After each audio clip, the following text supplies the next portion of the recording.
বিস্তারিত লিখে দিয়েছেন কি হয়েছে ওই রাতে, তারপরে এর আগে পরে কি ঘটছে সেনা বিমান বাহিনীর ভেতরে, তাহরিক তালিবানের কি বিশাল বিস্তৃতি ঘটেছে, কতজন সেখানে ট্রেন আপ হয়েছে, কতজনকে, 2জনকে ধরা হয়েছে, গ্রেপ্তার করা হয়েছে, 10জনকে আটক করা হয়েছে জিজ্ঞাসাবাদের জন্য, আরও 10জন পালিয়েছে, সব বিস্তারিত বলে দিচ্ছে। অথচ সে তার এই খবরের ভেতরেই বলছে যে BF headquarters in Dhaka has shed away from a. Pakistan কেন আফগানিস্তানের সাথে, আফগানিস্তানের লোকজনরা এইভাবে ওই পারে বোমা বর্ষণ করে? কারণ হচ্ছে তেহরিকি তালিবান পাকিস্তান, এই টিটিপি হচ্ছে রয়ের তৈরি করা আফগানিস্তানের একটা বাহিনী। তালেবানদেরই একটা অংশ, তারা রয়ের সাথে মিলে মোটা অঙ্কের টাকা দিয়ে এদেরকে আপনার তৈরি করা হয়েছে পাকিস্তানের বিরুদ্ধে যুদ্ধ করার জন্য। এই কারণেই আমার যে সূত্র, সেই সূত্র আমাকে যেটা জানিয়েছে যে তারেক রহমানকে হত্যা করে তারপরে দেশের ভেতরে একটা অস্থিতিশীল পরিস্থিতি তৈরি করবে, কিন্তু তারপরে সরকার আবার ক্ষমতায় আসবে বিএনপি। তারেক রহমানের এই যেই শেষ কৃত্যের যে অনুষ্ঠান, দাফন কাফন যা যা হবে, এই দাফন কাফনের সময় বিশাল আকারে রাষ্ট্রীয় শোক টোক দেওয়া হবে। তারেক রহমান এই জাতির বিশাল এক কিছু ছিল, সব কিছু বলা হবে। বিএনপির নেতারা কান্না। বাংলাদেশ বিমান বাহিনীতে কি হচ্ছে? বিমান বাহিনীর ভিতরে কয়েকটি সন্ত্রাস এবং জঙ্গিবাদ ঢুকেছে পাকিস্তান থেকে, এবং এই জঙ্গিবাদ ঢুকার কারণ হচ্ছে তারা তারেক রহমান বা বাংলাদেশের প্রধানমন্ত্রীকে হত্যার পরিকল্পনা করতেছে। দর্শক, এই খুবই গুরুত্বপূর্ণ বিষয়, জানি বিশ্বাস হচ্ছে না, তবে প্রমাণ দিয়ে কথা বলেছেন সাংবাদিক ইলিয়াস হুসাইন। তার আলোচনা শুনলে বুঝতে পারবেন যে তারেক রহমান বা বাংলাদেশকে নিয়ে কত ভয়ঙ্কর ষড়যন্ত্র করতেছে ভারত, আর সেই দায় চাপানোর চেষ্টা করতে পাকিস্তানকে। তারা বোঝানোর চেষ্টা করতেছে পাকিস্তান থেকে বিভিন্ন রকমের জঙ্গি বাংলাদেশে এসেছে তারেক রহমানকে হত্যা করার জন্য, কয়েকজনকে গ্রেফতার করা হয়েছে। আমরা ইলিয়াসের আলোচনা না শুনলে আসলে আমরা বাস্তবতা বুঝতে পারবো না। চলুন আলোচনাটা শুনি, এরপর আমরা বিশ্লেষণ করব। আসসালামু আলাইকুম। আপনারা একটা রক্তক্ষয়ী সংঘর্ষ, একজন রাক্ষসের মুখ থেকে এই দেশটাকে 1400 মানুষ জীবন দিয়ে বাঁচিয়ে দিয়ে গিয়েছে, সেখান থেকে 2 বছর দূরত্বেও নাই, 2 বছরেরও কম সময় হয়েছে। সেখানে দাঁড়িয়ে আপনারা যেটা করছেন, আপনারা এখন গুপ্ত সুপ্ত নিয়ে নিজেদের ভেতরে কামড়াকামড়ি করছেন, লুটপাট, তারপরে নিজেদের ভেতরে মারামারি যা আছে, বিএনপির ভেতরে বিএনপির জামাতের সাথে নানান ধরনের দ্বন্দ্ব এখন চলছে। অথচ কয়দিন আগে আপনারা একসাথে মার খেয়েছেন, একসাথে গুম হয়েছেন, একসাথে রিমান্ডে গিয়েছেন, একসাথে জেলখানায় থেকেছেন, একসাথে মশারি নিয়ে ধান খেতে ঘুমিয়েছেন, আপনারা সেটা ভুলে গিয়েছেন। অথচ আমরা যে কত ভয়ঙ্কর একটা পরিস্থিতির ভেতরে, কত বিপজ্জনক জায়গার ভেতরে এই দেশটা দাঁড়িয়ে আছে, এটা আপনাদেরকে অনুমান করার, বিবেক বুদ্ধি দিয়ে চিন্তা করার সেই শক্তি বোধহয় আল্লাহ আপনাদের দেয় নাই। এখনও ঘাড়ের উপরে নিঃশ্বাস ফেলছে সেই রাক্ষস। 2 দিন পরপরই বলে আসতেছি, খেয়ে ফেলবো, লিস্টিং করছি, কারা কারা করেছে। একজনও বাঁচতে পারবেন। আমি আজকে একজনের বিরুদ্ধে, আপনি আর আমার বিরুদ্ধে যেই কয়জন আছে, যারা এনসিপি বলেন, জামাত বলেন, বিএনপি বলেন, যারা পুলিশে এখন বিভিন্ন বড় বড় পদে এসে, কেউ কি বেঁচে আসতে পারবে এখান থেকে? যদি আওয়ামী লীগ আবার ইন্ডিয়ার সহায়তায় যদি বাংলাদেশে ঢোকে, আপনার মনে হয় একজন বাঁচতে পারবেন? আগে তো নিজের জীবন বাঁচাবেন, এরপরে লুটপাট করেন, গুপ্ত সুপ্ত বালছাল নিয়ে মারামারি করেন, যেটা পরে করেন। আগে দেশের স্বাধীনতাটা, সার্বভৌমত্বটাকে তো আগে মানে ঠিক করে নেবেন, মেরামত করে, যে আমি এখন সিকিউর, এরপরে আপনি কামড়াকামড়ি করেন, খাওয়া দাওয়া করেন। আপনাদের অবস্থা দেখলে মনে হয় অ্যাজ ইফ আপনারা একটা স্বাভাবিক নির্বাচনের মধ্য দিয়ে আসছেন। 5 বছর পর আরেকটা সরকার আসলে কি হবে? কিছুই হবে না। আপনার মাথায় রাখতে হবে, অন্তত যদি কমও হয় তাও 20 বছর আপনাকে আওয়ামী লীগকে ক্ষমতার বাইরে রাখতে হবে। তার একটা মহাপরিকল্পনা আপনাদের করা উচিত ছিল, সেটা না করে আপনারা করছেন। আজকে যে বিষয়টা আপনাদেরকে বলবো, এটা বললে বুঝতে পারবেন যে কত ভয়ঙ্কর জায়গায়, কত বিপজ্জনক জায়গায় তারেক রহমানের জীবন, আপনাদের জীবন, আমাদের জীবন দাঁড়িয়ে আছে, তাহলে বুঝতে পারবেন। 20 তারিখ, এই 20 এপ্রিল আমি ফেসবুকে একটা পোস্ট করেছিলাম, বিমান বাহিনীর ভেতরে কিছু একটা হচ্ছে, তারপরে সর্বোচ্চ সতর্কতা জারি করা হয়েছে। তো আমি যতটুকু জেনেছিলাম ওই দিন ভেতরে আমার যতটুকু সোর্স আছে তারা বলছে ভাই খুব টান টান উত্তেজনা মনে হচ্ছে, এটা মানে খুব উপরের লেভেলের এরকম 2-1 ছাড়া বোধ হয়, আর অন্য তেমন কেউ জানে না। আমি এরপরে জানার চেষ্টা করলাম। এর মাঝখানে 23 তারিখে একটা নিউজ দেখলাম। 23 তারিখে নিউজটা করেছেন ভারতীয় একজন সাংবাদিক, তার নাম হচ্ছে চন্দন নন্দী।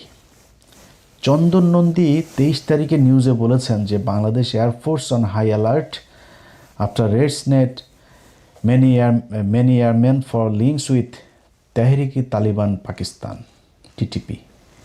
আচ্ছা, এই নিউজের ভেতরে তিনি বিস্তারিত লিখে দিয়েছেন কি হয়েছে ওই রাতে, তারপরে এর আগে পরে কি ঘটছে সেনা বিমান বাহিনীর ভেতরে, তেহরিকি তালিবানের কি বিশাল বিস্তৃতি ঘটেছে, কতজন সেখানে ট্রেন আপ হয়েছে, কতজনকে 2 জনকে ধরা হয়েছে, গ্রেপ্তার করা হয়েছে, 10 জনকে আটক করা হয়েছে জিজ্ঞাসাবাদের জন্য, আরও 10 জন পালিয়েছে, সব বিস্তারিত বলে দিচ্ছে। অথচ সে তার এই খবরের ভেতরেই বলছে যে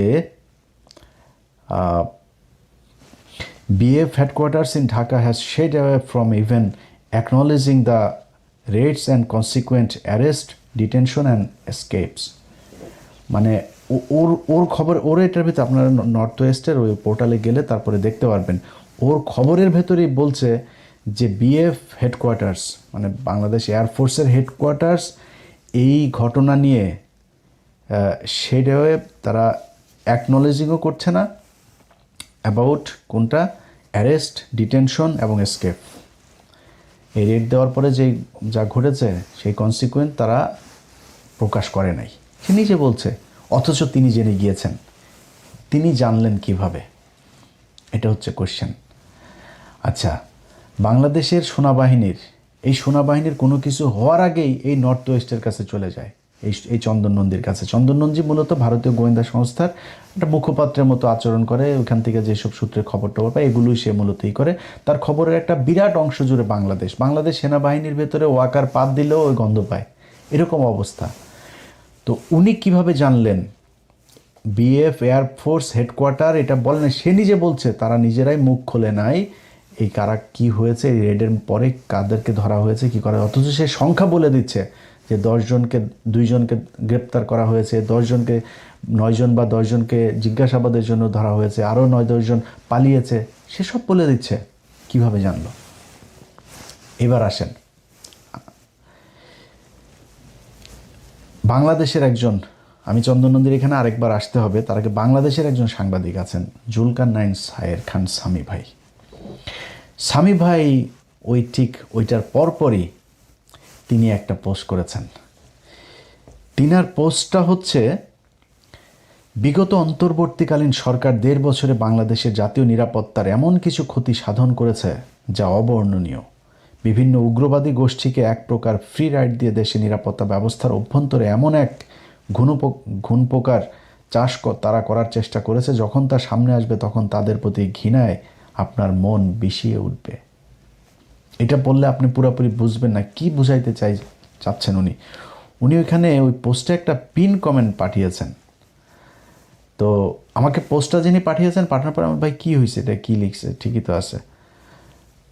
পরে উনি আমার একটা পোস্টে পিন কমেন্ট করেছে, সেই কমেন্টটা আমার পাঠাইলো। সেখানে লিখেছেন, আপাতত এতটুকুই জানতে পারি যে অনতিবিলম্বে পাকিস্তানের সাথে সরাসরি বিমান চলাচল কিছুদিনের জন্য হলেও স্থগিত করা অতীব জরুরি।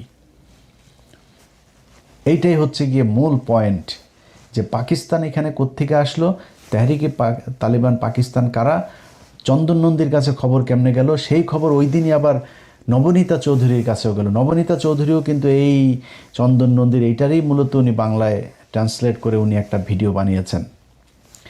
এবার আসেন বুঝি আমরা। বুঝতে হলে আমাকে আবারও সেই চন্দন নন্দীর ওই পোস্টে যাইতে হবে।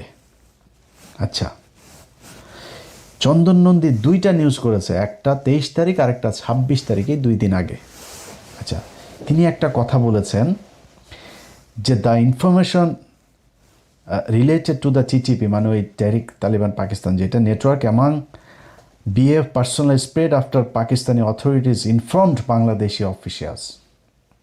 পাকিস্তানি অথরিটিজ মানে হয় গোয়েন্দা সংস্থা বা সরকার বা দূতাবাস, কোনো একটা পক্ষ বাংলাদেশ এয়ারফোর্সকে জানিয়েছে, অফিসিয়ালসদেরকে জানিয়েছে, পাকিস্তানের সরকার জানাইলো।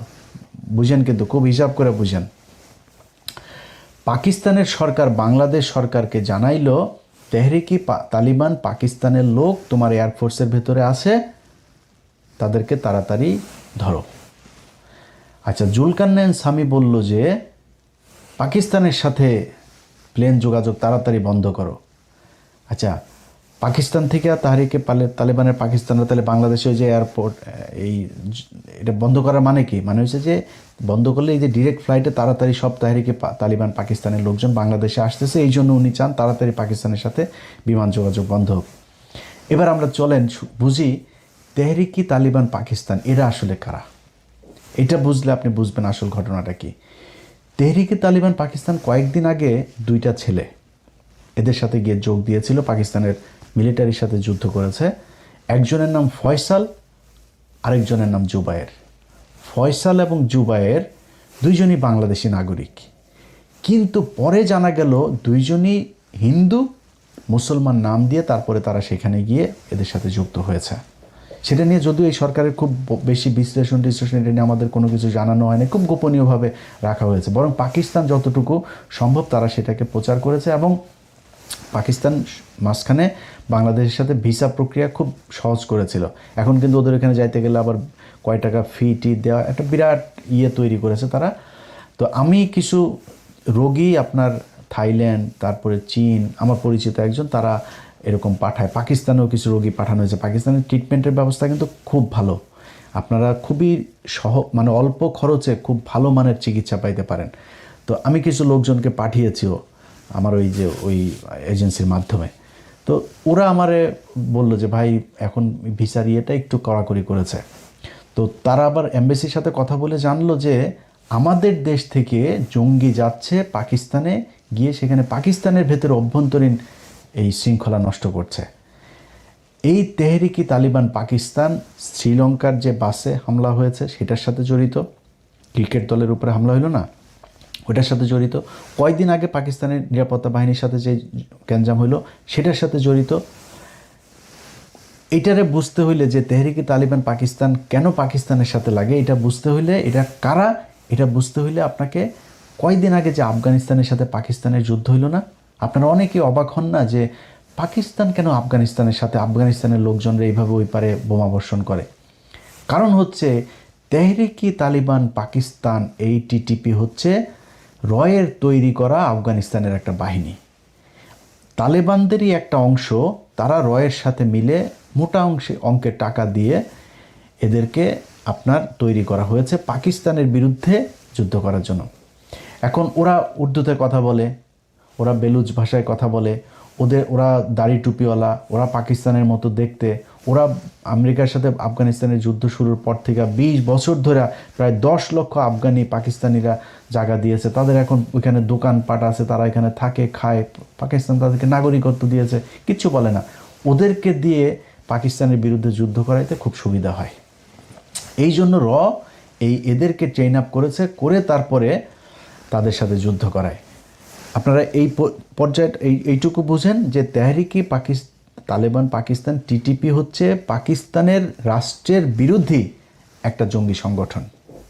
এই যে মাঝে মধ্যে বোমা টোমা ফুটায়, এরা ফুটায়, এরা ওদের বিরোধী। যেই কারণে পাকিস্তানের সরকার বাংলাদেশ সরকারকে বলেছে যে তোমরা তাড়াতাড়ি তৎপর হও, এই তেহরিকি তালিবান পাকিস্তান এটা রয়ের সংগঠন, এরা তোমাদের ভেতরে ঢুকেছে।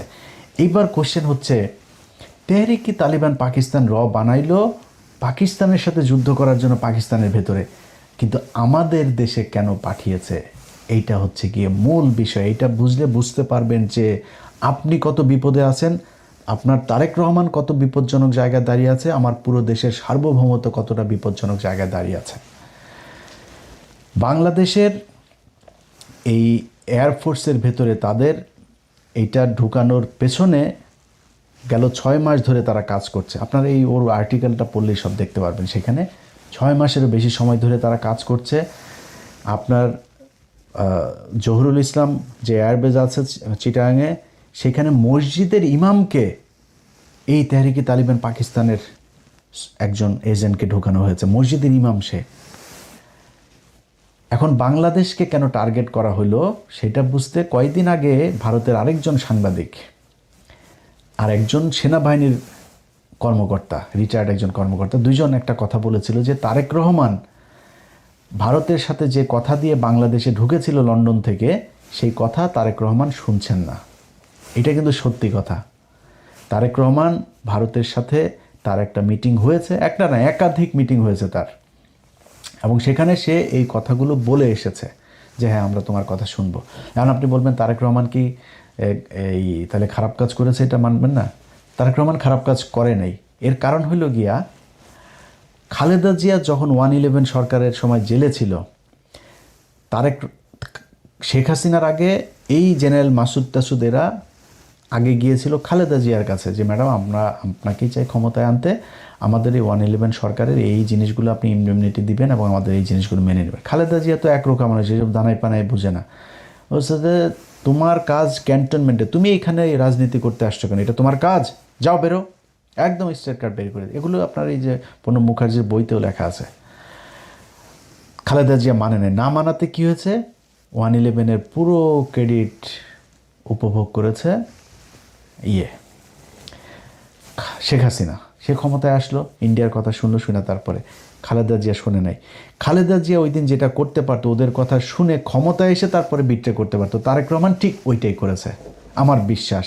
তারেক রহমান তাদেরকে বলেছে হ্যাঁ ঠিক আছে আমরা এইভাবে, কী চেয়েছে ভারত চেয়েছে, মানে আমি কেন বলছি যে তারেক রহমান ঠিকটাই করেছে সেটারও প্রমাণ দিচ্ছি আপনারা। ওই সাংবাদিক এবং রিটায়ার্ড অফিসার দুইজনই একটা কথা বলেছিল, তারেক রহমান কয়েকটা জিনিস এই ভারতের কাছে কথা দিয়েছিল। এক, আওয়ামী লীগকে স্বাভাবিক রাজনীতিতে ফিরতে দিতে হবে, শেখ হাসিনাকে ফিরিয়ে নিতে হবে, তাকে আটক করা যাবে না। তারপরে 7 সিস্টারের যে বিচ্ছিন্নতাবাদীগুলো আছে এগুলো ভারতের সাথে মিলে একসাথে কাজ করতে হবে তাদেরকে নিশ্চিহ্ন করার জন্য, নির্মূল করার জন্য। এবার বলেন তারেক রহমান সেটা শুনেছে কি না, শুনবে কি না, আমি কেমনে বলবো যে তারেক রহমান ভারতের কথা শুনে নাই, বিট্রে করে নাই? এই সাংবাদিক এবং এই রিটায়ার্ড অফিসারই বলেছে তারেক রহমান ভারতের কথা শুনছে না। এখন শুনছে না কেন, যে আসলেই এটার প্রমাণ কি, 111-এর মাসুদকে ধরা হয়েছে, মামুন খালেদকে ধরা হয়েছে, খালেদ মামুন, এই যে মামুন খালেদ আপনার ডিজিএফআই চিফ ছিল, যে ডিজিএফআই ডিরেক্টর আরেকটারে ধরা হয়েছে, 4-5 জনের ধরা হইলো না? আপনার কি মনে হয় ভারত কোনো দিন তারেক রহমানকে এটাতে সাপোর্ট দিচ্ছে বা তারেক রহমানের এটা মেনে নিচ্ছে? ভারত মেনে নিচ্ছে না, কিন্তু তারেক রহমান সেটা করেছে। আচ্ছা, আইপিএলের খেলা বাংলাদেশে নিষিদ্ধ করেছিল ইউনূস সরকার, তারেক রহমান সেটা বহাল রেখেছে। এটা আপনার মনে হয় ভারতের কোটি কোটি ডলার খরচ মানে অপচয় হয়েছে, এটার কারণে লস হয়েছে। তারপরে আওয়ামী লীগের কার্যক্রম নিষিদ্ধ তো ছিল, ওইভাবে থাকতো, আইনে পরিণত করার দরকার আছে, তারেক রহমান সেটা করেছে। অনেক কিছুই আপনারা দেখছেন উপরে উপরে যে না মনে হচ্ছে ভারতের সাথে দিয়েছে, ভারতের বাংলাদেশের পররাষ্ট্রমন্ত্রীকে যেতেই হবে, তার সাথে কি আমরা ডিপ্লোমেসি ডিসকানেক্ট করেছি নাকি? তো তার চেয়ে হইতেই হবে, তার এখানে যাইতেই পারে কিন্তু ভেতরে ভেতরে যেটা করার তারেক রহমান কিন্তু সেটাই করছে। এই কারণেই আমার যে সূত্র, সেই সূত্র আমাকে যেটা জানিয়েছে যে তারেক রহমানকে হত্যা করে তারপরে দেশের ভেতরে একটা অস্থিতিশীল পরিস্থিতি তৈরি করবে, কিন্তু তারপরে সরকার আবার ক্ষমতায় আসবে বিএনপি। তারেক রহমানের এই যেই শেষ কৃত্যের যে অনুষ্ঠান, দাফন কাফন যা যা হবে, এই দাফন কাফনের সময় বিশাল আকারে রাষ্ট্রীয় শোক টোক দেওয়া হবে। তারেক রহমান এই জাতির বিশাল এক কিছু ছিল, সব কিছু বলা হবে, বিএনপির নেতারা কান্নাকাটি করে পায়জামা ভিজায় ফেলবে, সব হবে। কিন্তু বিএনপির যে দ্বিতীয় সারির যেই নেতারা বিএনপির হাল ধরবে, ক্ষমতায় আসবে, সেই ব্যক্তিরা হচ্ছে গিয়ে তারেক রহমান যা করছিলেন তার ঠিক উল্টাটা করবে, যেটা বলবে সেটাই করবেন। এই পরিকল্পনা নিয়ে তারপরে তারা আগাচ্ছিলেন সেনাবাহিনীর ভেতরে একটা কু করার জন্য। এবার বুঝতে পারছেন আপনারা পুরো ঘটনার সব যদি নাকি একসাথে মিলানোর পরে দেখতে পারবেন যে তেহরিকি তালিবান পাকিস্তানের টিটিপির সাথে ভারতের যেই যোগসাজেশ, সেইটা দিয়ে তারা পাকিস্তানের সাথে ওই দিকে ফাইট করছে, আর এই দিকেও ভারতের বিরুদ্ধে যারা কাজ করবে তাদেরকে এই করার জন্য এই তেহরিকে তালেবান পাকিস্তান নাম দিয়ে তারপরে ই করা হয়েছে। এখন এর পরপর পুলিশ হেডকোয়ার্টার একটা বিজ্ঞপ্তি দিয়েছে। সেই বিজ্ঞপ্তিটার ভেতরে আমি জানি না যে এটার কৌশল নাকি এটা বিষয়টা এরকমই। পুলিশ হেডকোয়ার্টার বলেছে, নিষিদ্ধ ঘোষিত উগ্রবাদী সংগঠনের সমর্থক কর্তৃক গুরুত্বপূর্ণ স্থাপনায় হামলার পরিকল্পনা সংক্রান্ত গোপন ও জরুরি গোপনীয়। এটা দিয়েছে 23 এপ্রিল। ওই যে তারিখ মনে আছে, যেই 23 এপ্রিল চন্দন নন্দী আপনার নিউজ করলো, সেই 23 তারিখে পুলিশ হেডকোয়ার্টার এটা দিল। ওর পরের দিনই আবার জুলকারনাইন স্বামী ভাইও এটা নিয়ে করলো। ওই দিনই আবার নবনীতা চৌধুরীও নিউজ করলো। সবগুলোর একসাথে মিলান, তাহলে বুঝতে পারবেন যে খেলাটা কোথায়। এখন পুলিশের বিষয়টা আমি এখনও স্পষ্ট না। পুলিশ যেটা বলেছে নিষিদ্ধ ঘোষিত উগ্রবাদী সংগঠন। তো এই নিষিদ্ধ ঘোষিত উগ্রবাদী সংগঠনটা কি ইসলামী কোনো নিষিদ্ধ ঘোষিত সংগঠন নাকি কোনটা, এটাই না। এখন যদি পুলিশকে সর্বোচ্চ সতর্ক অবস্থায় রাখার জন্য এটা একটা কৌশল হয়ে থাকে তাহলে ভালো।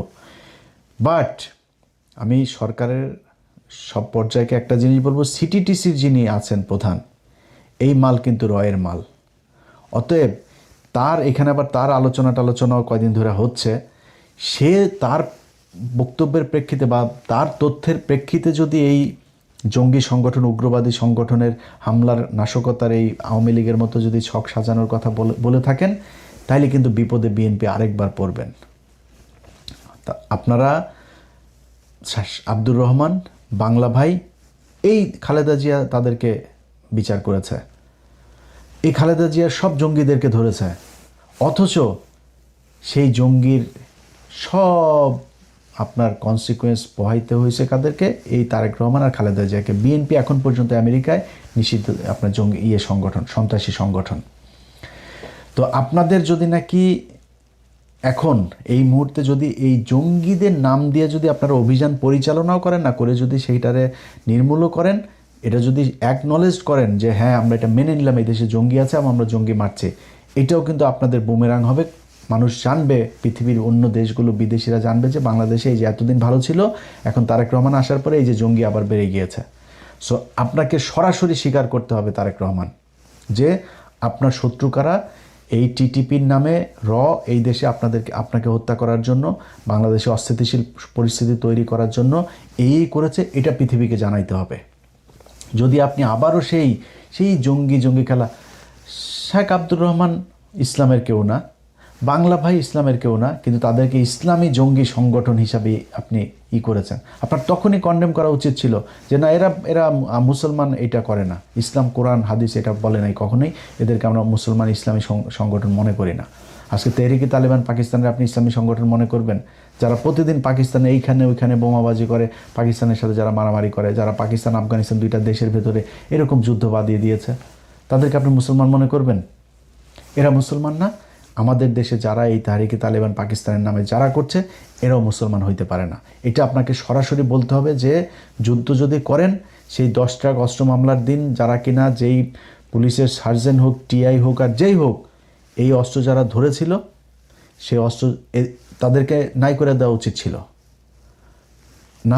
নামার পরে আপনি ঘুমটা দেওয়া লাভ নাই, তাদেরকে নাই করে দেওয়া উচিত ছিল। আপনি ধরার পরে সারা পৃথিবী জেনেছে যে 10 টাকা অস্ত্র মামলা উলফার কাছে যাচ্ছে, মানুষ জানে কোথায় যাচ্ছে, কি হয়েছে, কি হচ্ছে। আজকে আপনি যদি নাকি আসলেই ভারতের সাথে খেলতে চান তারেক রহমান, আপনাকে প্রকাশ্যে ঘোষণা দিতে হবে এই দেশের প্রতিটা মানুষ আপনার জন্য জীবন দেওয়ার জন্য প্রস্তুত আছে। আমি ইলিয়াস হুসাইন বললাম, আমি নির্বাচনে আপনার বিরোধিতা করেছি, সামনের বার নির্বাচন হইলে সামনের বারও হয়তো আপনার বিরোধিতা করব। বাট যদি দেখি আপনি ভারতের কারণে কোনো সিকিউরিটি ইস্যুর মধ্যে আছেন, নিরাপত্তা ঝুঁকিতে আছেন, আপনার কোনো সহায়তা লাগবে, আপনার জন্য জীবন দিতে হবে, আমি বাংলাদেশের নাগরিক হিসাবে আমি সবার আগে আপনার জন্য জীবন দিতে প্রস্তুত আছি। আপনি বাংলাদেশের, আমরা একটা জেনারেশন তৈরি করেছি, যেই জেনারেশনের 18 কোটি মানুষ খালি আওয়ামী লীগের এগুলো বাদে আর হিন্দুদের ভেতরেও একটা বিশাল অংশ এই ভারতের বিরুদ্ধে যুদ্ধ করার জন্য প্রস্তুত আছে।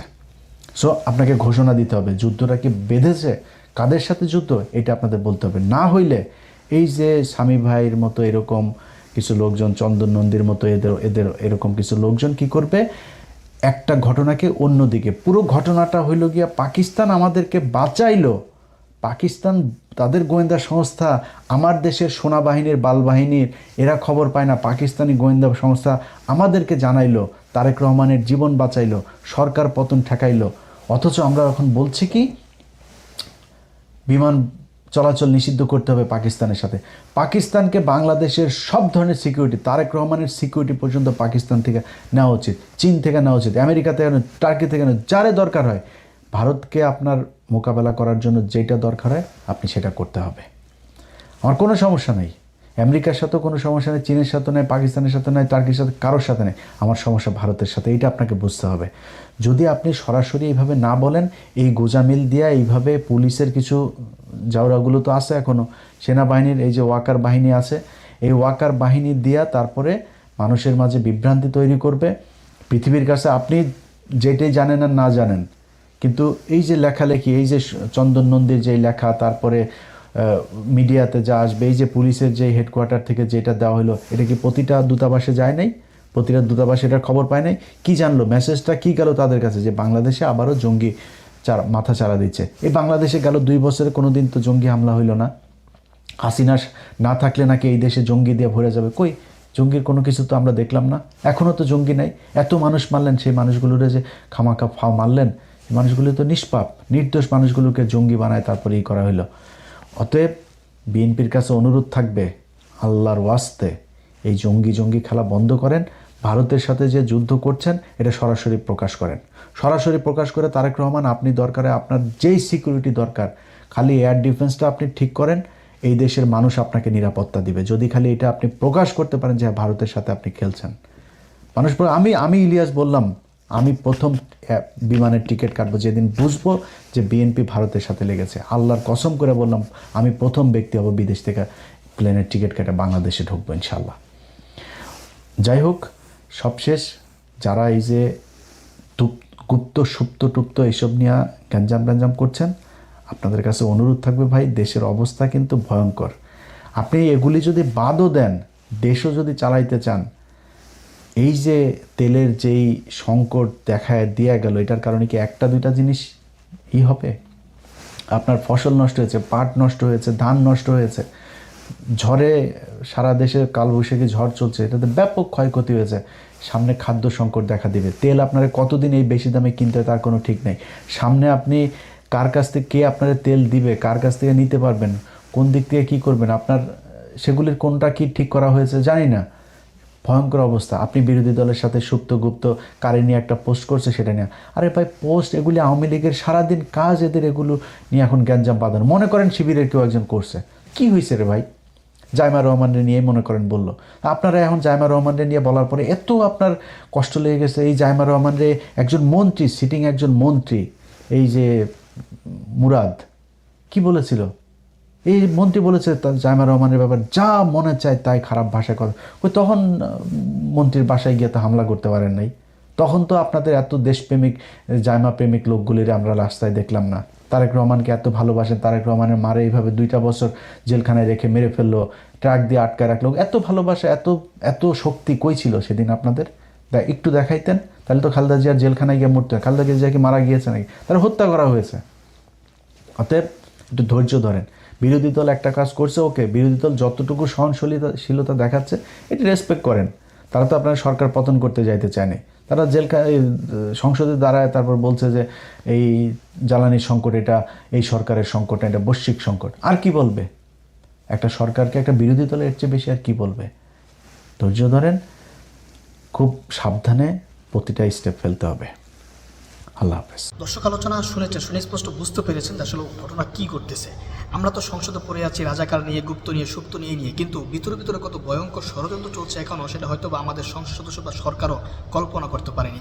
চিন্তা করতে পারেন, তারেক রহমানকে হত্যার পরিকল্পনায় 2 মাসের মধ্যে তারা করে ফেলেছে এবং বাংলাদেশে ঢুকিয়ে দেওয়া হয়েছে, আর দায় দেওয়া হচ্ছে পাকিস্তানের কাছে। পাকিস্তান কখনোই বাংলাদেশের প্রধানমন্ত্রীকে হত্যা করতে আসবে না, এটা তার পরিকল্পনার ভিতরেও নেই। করবে কারা? একমাত্র ভারত করবে। যদি পাকিস্তানের কেউ করে থাকে তাহলে ভারত এটা করাবে, পাকিস্তানের সেই লোককে কিনে। এটাই হচ্ছে বাস্তবতা, এটাই হচ্ছে চান্স। ইলিয়াসের আলোচনা শুনে বুঝতে পেরেছেন যে বাংলাদেশ কতটা বিপদের মধ্যে রয়েছে। এবং তারেক রহমান আসলে তো তিনি জিয়াউর রহমানের রক্ত তার শরীরে আছে। আমরা তো জানি দেখেছি ইতিহাস থেকে জিয়াউর রহমান একজন ভারত বিরোধী ছিলেন, দেশপ্রেমিক ছিলেন। তারেক রহমান তো সেটাই হবেন। যতই তারেক রহমানকে বিভিন্ন রকম ভারতপ্রেমিক বানানো হোক না কেন, প্রকৃতপক্ষে তো তিনি জিয়াউর রহমানের সন্তান, এটা আমাদের বুঝতে হবে। তো তিনি সেই অনুযায়ী কাজ করবেন, এটাই কিন্তু স্বাভাবিক।